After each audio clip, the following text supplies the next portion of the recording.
पढ़ेंगे railway NTPC 19 जनवरी 2021 को second shift में जो क्वेश्चन पूछा गया था, चलिए इसको देखते हैं। पहला क्वेश्चन है, किस भौतिक वैज्ञानिक के सम्मान में ध्वनि के आवृत्ति के एसआई मात्रक के नाम दिए गया है? तो इसका आंसर हो जाएगा दोस्तों हेनरिक रुडोल्फ हर्ट्ज। याद रखें, हेनरिक रुडोल्फ हर्ट्ज, यानी आवृत्ति का एसआई मात्रक क्या होता है? हर्ट्ज होता है, इसी के नाम पर यह रखा गया है। जेम्स चैडविक ने किस उप परमाणुीय कण की खोज की थी? जेम्स चैडविक ने दोस्तों न्यूट्रॉन की खोज की थी। याद रखिएगा, निम्नलिखित में से कौन सा शॉर्टकट की किसी फाइल को कॉपी करके डेस्कटॉप पर पेस्ट करने के लिए प्रयोग किया जाता है? तो वो किया जाता है Ctrl+C। देखिए Ctrl+C plus Ctrl+V। Ctrl+C copy होता है, Ctrl+V पेस्ट होता है दोस्तों, यानी बी नंबर इसका राइट आंसर हो जाएगा, बी नंबर। नेक्स्ट, किस वर्ष में भारत सरकार ने पहले भारतीय चंद्र मिशन चंद्रयान-1 के लिए इसरो के प्रस्ताव को मंजूरी दे दी थी? बताइए। तो इसका आंसर हो जाएगा 2003 में। 2003 में दोस्तों याद रखिएगा, 2003 में भारत सरकार ने पहले भारतीय चंद्र मिशन चंद्रयान-1 के लिए इसरो के प्रस्ताव को मंजूरी दे दिया था। उस सोडियम यौगिक का नाम बताइए जिसका प्रयोग पानी की कठोरता को अस्थायी रूप से हटाने के लिए किया जाता है? तो ये हो जाएगा सोडियम कार्बोनेट यानी Na2CO3 × 10H2O, जिसको आम भाषा में हम लोग क्या कहते हैं? वाशिंग सोडा कहते हैं। निम्नलिखित में से किसका उपयोग धातु के खंडों में दरारों और दोषों का पता लगाने के लिए किया जाता है? किसका प्रयोग किया जाता है? तो याद रखें, पराध्वनि यानी अल्ट्रासाउंड का प्रयोग किया जाता है। अंडमान टील जंतुओं की प्रजाति की किस श्रेणी का ये उदाहरण है? अंडमान टील ये है स्थानिक प्रजाति का ये उदाहरण होता है। निम्नलिखित में से किसका संबंध भारत में हुई श्वेत क्रांति से नहीं है? श्वेत क्रांति से दोस्तों नहीं है, तो नॉर्मन बोरलॉग का संबंध श्वेत क्रांति से नहीं है। नॉर्मन बोरलॉग का संबंध भारत में हुई श्वेत क्रांति से नहीं है। नॉर्मन बोरलॉग अमेरिका के कृषि वैज्ञानिक थे दोस्तों, नॉर्मन बोरलॉग। और आपको पता ही है, बोरलॉग ने मैक्सिको के गेहूँ के किस्म पर शोध कर अधिक उपज देने वाले गेहूं की किस्म विकसित किया था। यानी ये श्वेत क्रांति से नहीं है, आनंद का है, अमूल का भी है, डॉक्टर वर्गीज कुरियर का भी है। श्वेत क्रांति से नॉर्मन बोरलॉग ये हरित क्रांति से संबंधित है दोस्तों। उस रसायन वैज्ञानिक का नाम बताइए जिसने यह सिद्ध किया कि किसी तत्व का परमाणु क्रमांक उसके परमाणु द्रव्यमान की तुलना में अधिक मौलिक गुण है, जिसके कारण मेंडलीव का आवर्त सारणी में संशोधन किया गया था? तो ये हो जाएगा हेनरी मोसले दोस्तों। परमाणु क्रमांक के आधार पर इसका क्या है दोस्तों? पीरियडिक टेबल है। परमाणु क्रमांक 1974 में पोखरण में हुए भारत के प्रथम नाभिकीय परीक्षण के समय परमाणु ऊर्जा आयोग के चेयरमैन कौन थे? तो होमी सेठना थे। 1974 में पोखरण में हुए भारत के प्रथम नाभिकीय परीक्षण के समय परमाणु ऊर्जा आयोग के चेयरमैन होमी सेठना थे दोस्तों, होमी सेठना। इंपॉर्टेंट याद रखिएगा।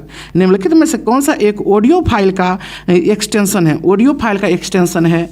तो वो है .wma। नेक्स्ट, भारत में रेगुड़ मिट्टी का दूसरा नाम क्या है? तो याद रखिएगा, क्या है दोस्तों? भारत में रेगुड़ मिट्टी का दूसरा नाम तो सी नंबर यानी काली मिट्टी ही है। भारत में रेगुड़ मिट्टी का दूसरा नाम काली मिट्टी है, काली मिट्टी। नेक्स्ट, खोल के भीतर से निकलने वाले अर्क जिसका तकनीकी नाम सोप यानी याद रखिए नेक्रे है, को इनमें से किस नाम से जाना जाता है? तो मदर ऑफ पर्ल के नाम से जाना जाता है। खोल के भीतर से निकलने वाले अर्क जिसका तकनीकी नाम सोप है को इनमें से किस नाम से जाना जाता है? तो मदर ऑफ पर्ल के नाम से जाना जाता है। हड़प्पा सभ्यता का कौन सा शहर विशिष्ट रूप से मनके बनाना, सीप काटना, धातु की वस्तुएं बनाना, मुहर बनाना और तराजू का निर्माण करना आदि कार्यों सहित शिल्प उत्पादन के लिए ये समर्पित था? तो ये हो जाएगा दोस्तों चुनुद्रो। याद रखिएगा, चुनुद्रो सिंधु नदी तट पर अवस्थित स्थल है। यह पाकिस्तान में वर्तमान में है दोस्तों। निम्नलिखित में से कौन सा टेनिस टूर्नामेंट क्ले कोर्ट पर खेला जाता है? तो रोलैंड गैरोस। याद रखिए, रोलैंड गैरोस ये क्ले कोर्ट पर दोस्तों खेला जाता है, इंपॉर्टेंट है। नेक्स्ट, कर्तन यानी स्लाश एवं दहन यानी बर्न कृषि प्रणाली को भारत के किस राज्य में बेबर के रूप में जाना जाता है? मध्य प्रदेश में बेबर के रूप में जाना जाता है। इनमें से कौन सी कंपनी गूगल की स्वामित्व वाली कंपनी है? गूगल की स्वामित्व वाली कंपनी है तो अल्फ़ाबेट इंक है, अल्फ़ाबेट इंक। उस नेता का नाम बताइए जिसके विरोध के कारण 1928 में कांग्रेस और मुस्लिम लीग के बीच समझौते की सभी उम्मीदें समाप्त हो गई थी। तो ये हो जाएगा दोस्तों M.R. जयकर, M.R. जयकर, मतलब 18 का बी नंबर होगा M.R. जयकर। भारतीय चुनाव आयोग की स्थापना कब की गई थी? भारतीय चुनाव आयोग की स्थापना 25 जनवरी 1950 को की गई थी, 25 जनवरी 1950 को। प्राचीन भारतीय इतिहास के सबसे महत्वपूर्ण शासकों में से एक चंद्रगुप्त द्वितीय की पुत्री का नाम क्या है? चंद्रगुप्त द्वितीय की पुत्री का नाम क्या है? तो याद रखिएगा प्रभावती गुप्त है, प्रभावती गुप्त है। उड़ीसा के कोरापुट जिले के पंचपटमाली के किस खनिज के विशाल भंडार मौजूद हैं? तो ये हो जाएगा दोस्तों बॉक्साइट का विशाल भंडार मौजूद है। उड़ीसा के कोरापुट जिले के याद रखिए पंचपटमाली में खनिज का विशाल भंडार है बॉक्साइट का। उदयन ने मगध की राजधानी को किस शहर से हटाकर पाटलिपुत्र में हस्तांतरित किया था? उदयन ने, तो इसका राइट आंसर होगा दोस्तों राजगीर, याद रखिएगा राजगीर। किस योजना के तहत गरीबी रेखा से नीचे आने वाले परिवार के 60 वर्ष या उससे अधिक आयु के सभी लोगों को पेंशन प्रदान की जाती है? तो ये होगा दोस्तों क्या IGNO, इंगो, या देखिए इनोप्स हो जाएगा IGNOAPS। किस योजना के तहत गरीबी रेखा से नीचे आने वाले परिवारों के 60 वर्ष या उससे अधिक आयु के सभी लोगों को पेंशन प्रदान की जाती है? IGNOAPS। या इसका फुल फॉर्म क्या होता है दोस्तों? Indira Gandhi national old age person scheme. Important है, Indira Gandhi national old age person scheme इसका फुल फॉर्म होता है। नेक्स्ट है, उन गुफाओं का नाम बताइए जो पश्चिम भारत में धारापुरी नामक द्वीप पर स्थित है जिन्हें 1987 में यूनेस्को द्वारा विश्व धरोहर का दर्जा प्रदान किया गया था। विश्व धरोहर का दर्जा, तो एलिफेंटा की गुफाएं हो जाएगा दोस्तों।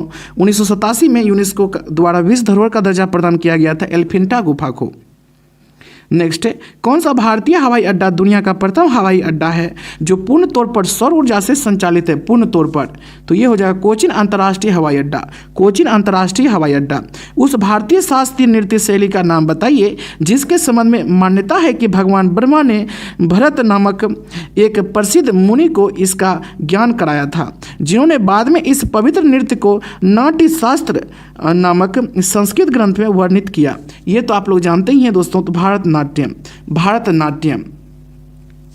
नेक्स्ट है, भारतनाट्यम कहाँ का लोक नृत्य है दोस्तों? बताइए भारतनाट्यम, ये शास्त्रीय नृत्य एक तरह से, बताइए कहाँ का है? तमिलनाडु का है दोस्तों। भारतीय संविधान के संदर्भ में निम्नलिखित में से कौन सा विकल्प सम्मिलित है? कौन सा विकल्प सम्मिलित है? तो भाग 3 मूल अधिकार है इसमें, भाग 3 में दोस्तों मूल अधिकार है, याद रखिएगा। निम्नलिखित में से किस भारतीय स्टील प्लांट का प्रबंधन करने के लिए प्रारंभ में हिंदुस्तान स्टील लिमिटेड की स्थापना की गई थी? यानी HSL की स्थापना की गई थी। तो ये हो जाएगा राउरकेला। राउरकेला दोस्तों जर्मनी के सहयोग से हुआ है, याद रखिएगा। द्वितीय पंचवर्षीय योजना में इसकी स्थापना हुई थी। विश्व बौद्धिक संपदा संगठन यानी WIPO, WIPO का मुख्यालय कहाँ ये स्थित है? विश्व बौद्धिक संपदा संगठन का मुख्यालय कहाँ है? तो जेनेवा में है। MPLADS, MPLADS क्या है? ये क्या है? तो यह स्कीम भारत सरकार द्वारा शुरू की गई जो संसद को उनके निर्वाचन क्षेत्रों में कार्य करने के सक्षम बनाती है दोस्तों। MPLADS याद रखिएगा, इंपॉर्टेंट है। एपिग्राफी का क्या अभिप्राय है? एपिग्राफी का क्या अभिप्राय है? तो शिलालेखों के अध्ययन, शिलालेखों के अध्ययन। निम्न में से किसका संबंध भारत में हुई श्वेत क्रांति से नहीं है? श्वेत क्रांति से नहीं है, तो नॉर्मन बोरलॉग का संबंध श्वेत क्रांति से नहीं है दोस्तों। नॉर्मन बोरलॉग तो आप लोगों को पता है ही, ये किससे है नॉर्मन बोरलॉग? ये हरित क्रांति से संबंधित है दोस्तों।